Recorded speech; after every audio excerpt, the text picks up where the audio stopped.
11. Hey, Buster. Debate began on the final version of the bill in both the House and the Senate on Monday afternoon.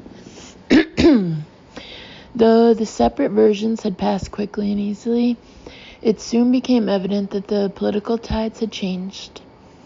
Now that we were a year away from the actual election, and the latest polls showed Raymond leading all other candidates from either party, an effort had emerged to deprive him of noteworthy legislative victories that could make him even stronger. Accordingly, several senators loyal to Majority Leader Frand were suddenly threatening a filibuster. Timing was certainly no longer on our side. The spirit of bipartisanship quickly evaporated, replaced by a contentious mood that hovered in the early winter air.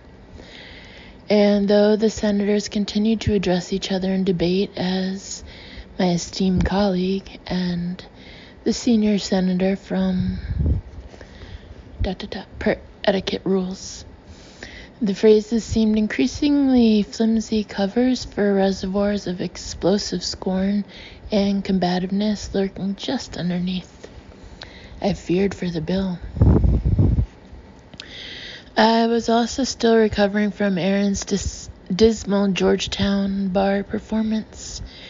He'd called me the next afternoon and invited me to hear some music with him as if nothing had happened. I'd readied myself for a grave conversation about communication and respect, but when I brought it up, he'd just kissed me on the forehead and asked that we save the relationship talk for some other time. I just want to have fun with my girl tonight, he drawled. Well, if you ever act the way you did last night again, you can find yourself another girl, I'd replied. He looked surprised, then chastised, and he'd taken my hand and addressed me seriously, which was all I'd asked for to begin with. I'm sorry, Sammy.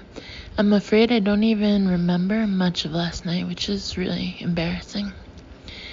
Raymond's been running me ragged, and I guess I just need to let loose a little, but I didn't mean to get quite that loose. I'm ashamed. I hope you can forgive me. I'd seen real remorse in his deep green eyes and felt myself melt a little. I don't mean to be a bummer, I clarified. It's just, you're not, he'd interrupted me. You're wonderful.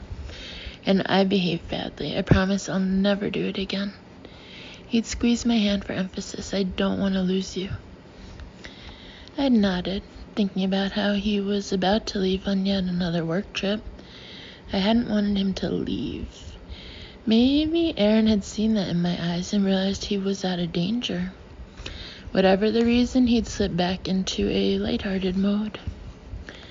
You're really whipping me into shape, he teased, but I'm a willing soldier. He'd kissed my hand, saluted me, and requested permission to make everything up to me in bed. And we'd return to our version of normal. I'd felt happy because physically being with him made me happy, but I'd also become aware that the up and down rhythm of our relationship was threatening to lose its charm. I listened to Brayman speak Aaron's words on the Senate floor during the second day of debate over the bill.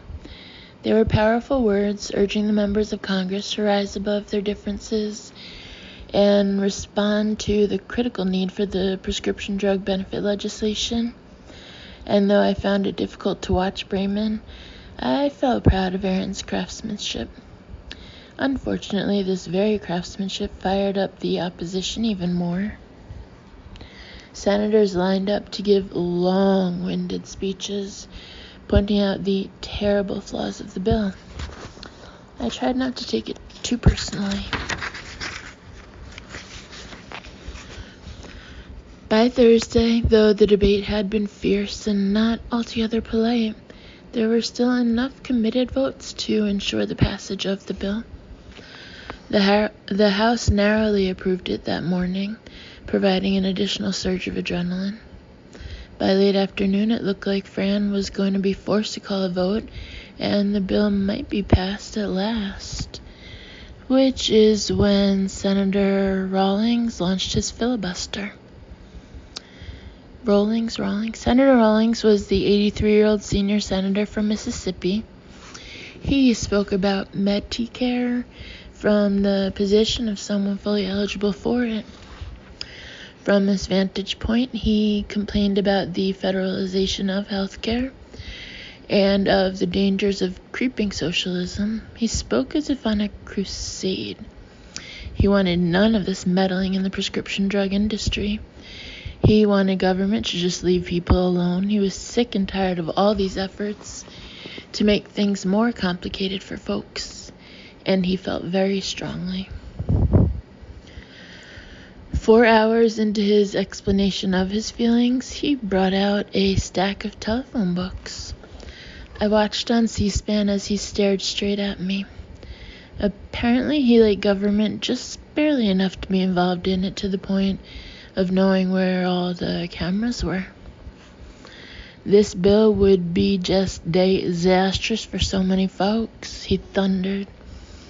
He opened up the first phone book. Why, it would be disastrous for Mr. Chester J. Abington, he said, using his thumb to keep his place in the phone book.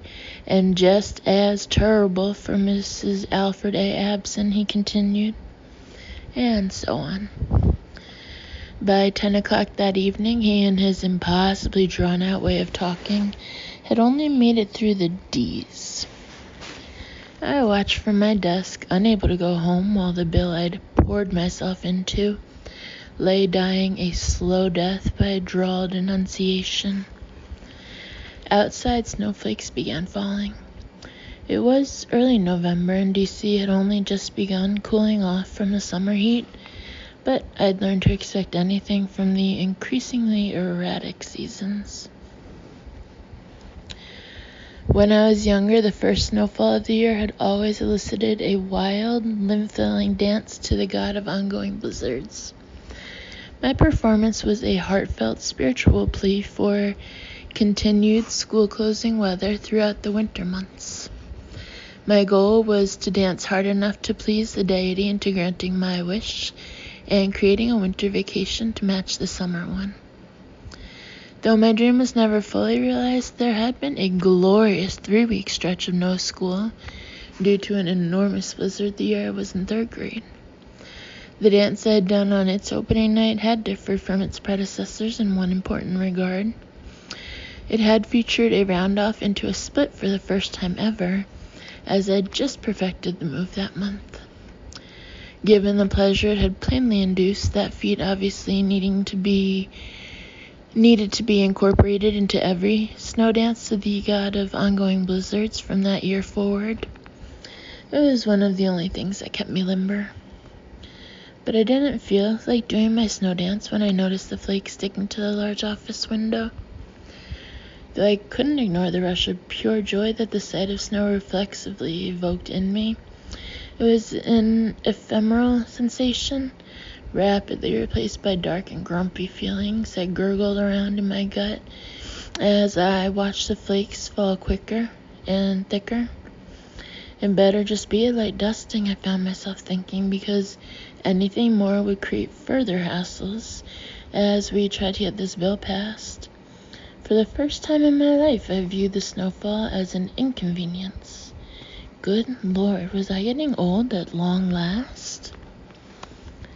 I stayed at the office that night, listening to Senator Rawlings drone on and on.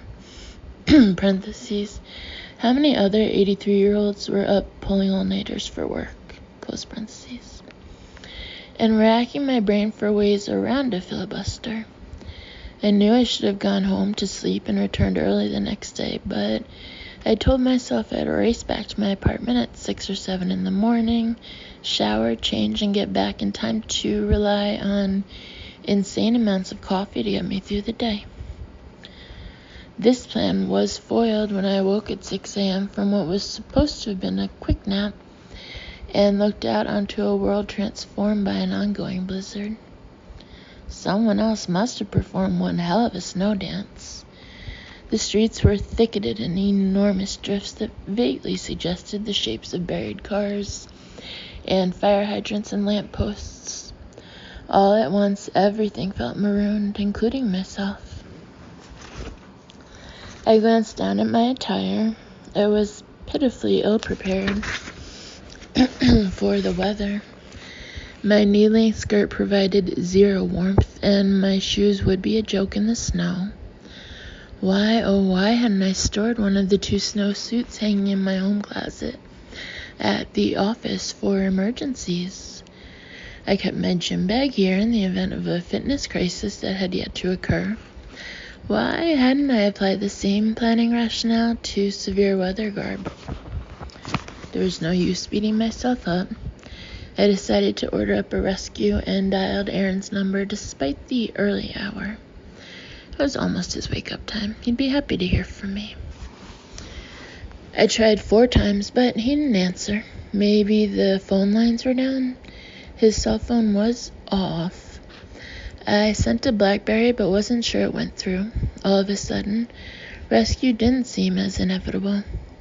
Fine. I was resourceful. I could handle this.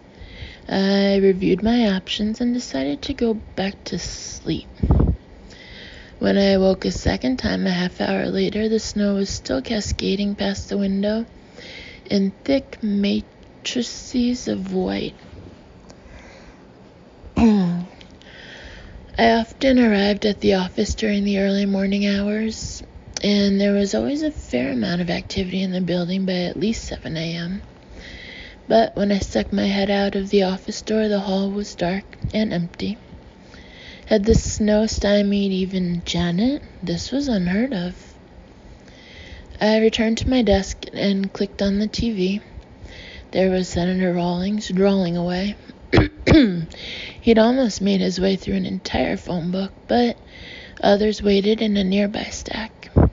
Surely he couldn't keep going on his own. Was there some sort of tag team strategy in the works? Was there a relief filibuster waiting in the wings? The sight of Rawlings, hard at work, murdering my bill, chased away any thoughts of leaving the office. I had work to do here. If others braved the weather and waited in, great. If not, I'd soldier on myself, rumpled from my long night but ready for action. I made 2 pots of coffee, corrupting the decaf pot to my own purposes, and scavenged in the mini-fridge for a stale cinnamon bun I'd stashed there the week before. Somewhat fortified, I sat down to brainstorm. Filibusters were nearly impossible to defeat when wielded by experienced and determined foes. But there had to be a way. Rawlings and his loyal band of Frandites could not succeed in obstructing a valuable piece of legislation. Some Machiavellian strategizing was in order. Unfortunately, I wasn't very good at being devious. This bill would also represent a calamity for Sanford B. Zines, Senator Rawlings was asserting from his soapbox. I'd always enjoyed the name Sanford, certainly from the show Sanford and Son, but also because of Mr. Sanford, the school crossing guard. He was a grizzled, stumpy man who drew little faces on acorns and passed them out to the kids. During my elementary school years, I collected 427 acorn people from Mr. Sanford. Several of them had gone to decorating the ill-fated squirrel village I'd constructed, and the remainder filled a desk drawer in my room at home. My mom had tried more than once to throw them away, complaining that they gave off a rotting smell, but I'd conducted my own evaluation, detected no such offensive scent, and mandated that they remain untouched. Mr. Sanford had passed away the year before from old age and 2 failed kidneys, and I had plans to visit his grave with a couple of fresh acorns sometime in the coming year. With any luck, he'd eventually rest forever under the shade of an oak tree, kept company by a self-generating supply of the hard little seeds he'd anthropomorphized to the delight of scores of school children. My memories of Mr. Sanford exploded a light bulb shattering idea in my head. It started by me wondering if the Sanford mentioned by Senator Rawlings bore any relation to my Mr. Sanford. Though one was a first name and the other a last, perhaps there was a connection somewhere along the line. For example, my middle name Riley was the maiden name of my maternal grandmother, a name that otherwise would have been lost as she didn't have any brothers to carry it on. However, it lived on as my middle name and would enjoy a further life as the first name of Aaron's and my unborn daughter.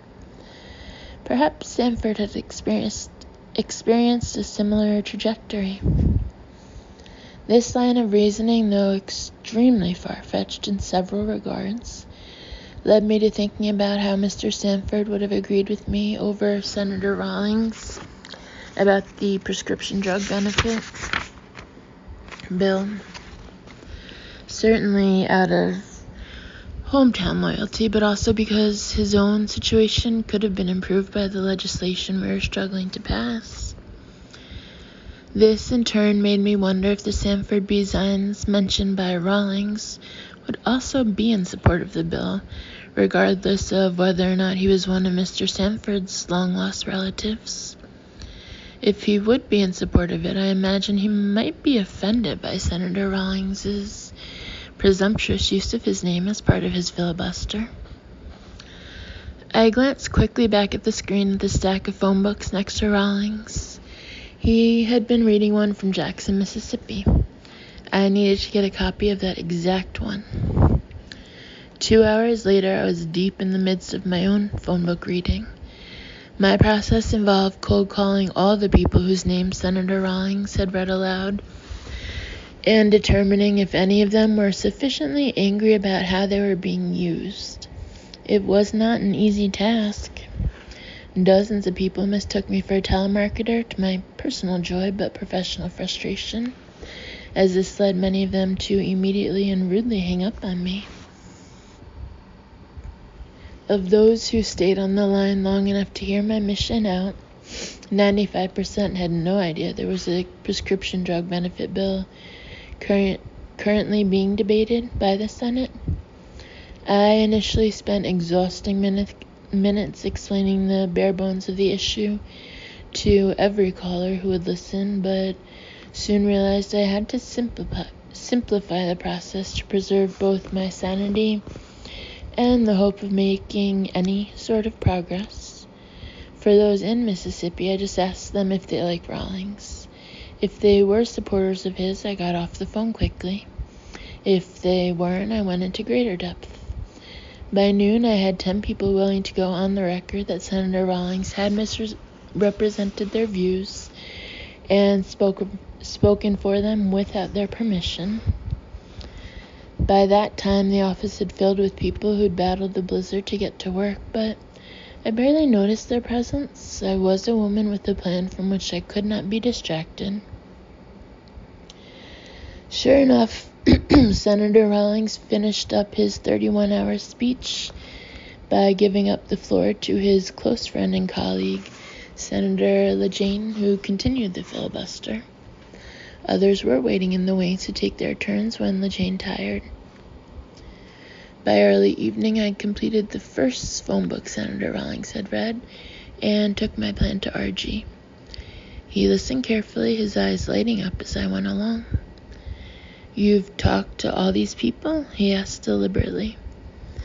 The list I'd given him had grown to almost 200. I'd gotten into a zone. "Yes, sir," I replied. "If we put more people on this, I'm confident we could get hundreds more." He was nodding. "All right, get Mark in here. We need a press contact we can trust. Are any of these people willing to travel?" He followed my gaze as I looked out the window. The snow is still coming down pretty hard. "Right, that won't work anyway," he said before I could answer. "Fine, we'll just go to them." It wasn't snowing in Mississippi. Furthermore, many of the news outlets in the state were itching for a prominent role in a national story. To my giddy delight, Mr. Sanford B. Zines was one of the First, Jackson residents patched through to Tom Brokaw via satellite. For sentimental reasons, I had ignored rules of alphabetization and moved him to the top of the list I'd given RG. Mr. Zines, you're saying Senator Rawlings had no right to use your name as part of his filibuster? What if Senator Rawlings genuinely thought the bill he's attempting to defeat would, in fact, negatively impact your life? I watched Mr. Zines jiggle his earpiece uncomfortably and stare confusedly into the camera. Come on, Sanford, you can do it. He cleared his throat. Ernest Rawlings should know better than anyone that people don't appreciate the government meddling in their business. As I figure it, that bill's gonna give me some help. Rawlings can go suck a hog's ear. Strong finish. We discussed on the phone all the ways the bill would help Sanford B. Zines and his recurring arthritis, but we hadn't gone over obscure animal body part epithets. I was very pleased with his mastery of them. I watched the corner of Tom Brokaw's mouth tug slightly upwards. Thanks for your time, Mr. Zines. The others were equally unscripted. By the end of the news cycle, there were several colorful indictments of Senator Rawlings's phone book tactic on the record. Brayman called a press conference to urge those behind the filibuster to cease their, quote, cynical thwarting of the will of the people, unquote. C-SPAN carried it live. Their claims have been disproved. Americans are sick and tired of being used as pawns for political gain. Let's end this nonsense and get back to doing our job for the people who entrusted us with their well-being. Stop the filibuster. Let's have a vote. Thankfully, the media kept on the story.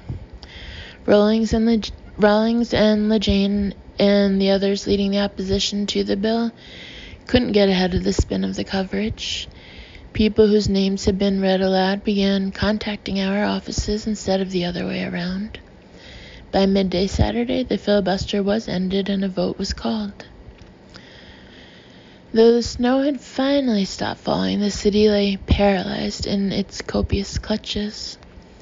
Senators arrived at the Capitol slowly after frustrating journeys over the laborious terrain. I still hadn't made it back to my apartment since leaving Thursday morning. Aaron had responded to my pleas for help once his phones were up and running again, and had brought me some clothes that were clean but terribly matched. Did someone else pick out his outfits for him? Because he never looked as bad as his taste suggested he should. Luckily, I didn't have too much time to worry about my appearance, what with the excitement of the filibuster buster. I was vibrating with exhilaration and caffeine as I watched the roll call on the monitor. All of the senators were present for the vote, and the bill passed 53 to 47. When he returned to the office after giving a few interviews in the hallway, RG awkwardly threw his arm around my shoulders in a friendly and unfamiliar hug. Really good job, Samantha, he said, as Janet and Mark looked on.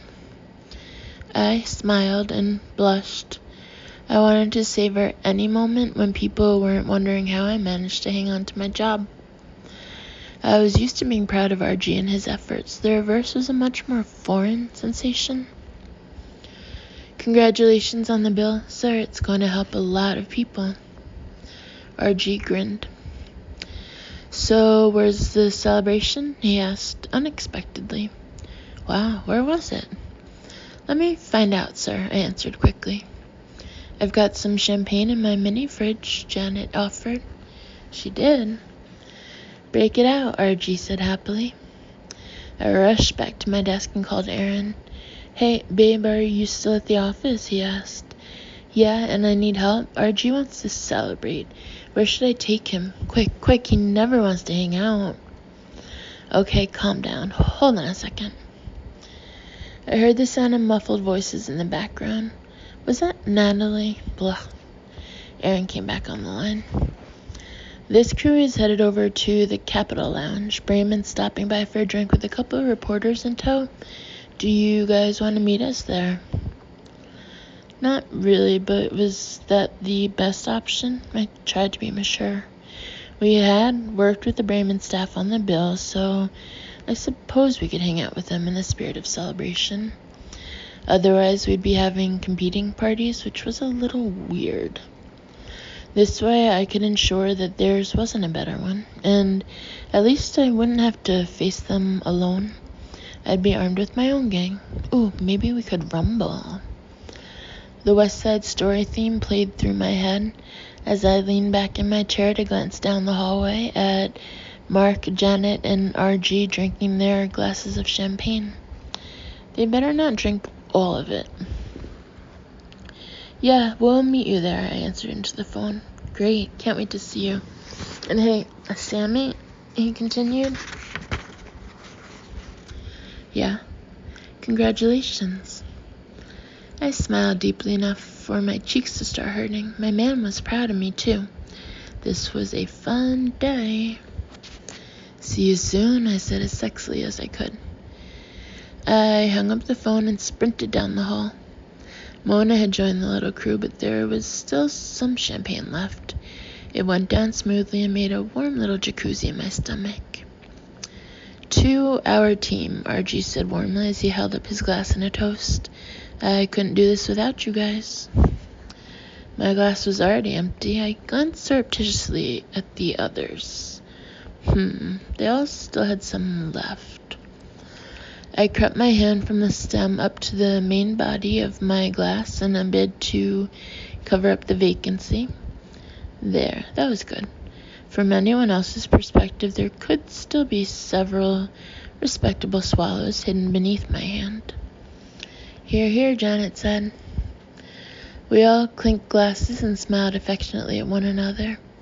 The whole staff wasn't there. It was really just a little group of us, which made it feel more intimate. As I pretended to drink along with the rest of them, gulping down champagne-scented air, I felt lucky and fulfilled. Drinking too much air might give you gas, RG said beside me. And embarrassed. Everything was in order.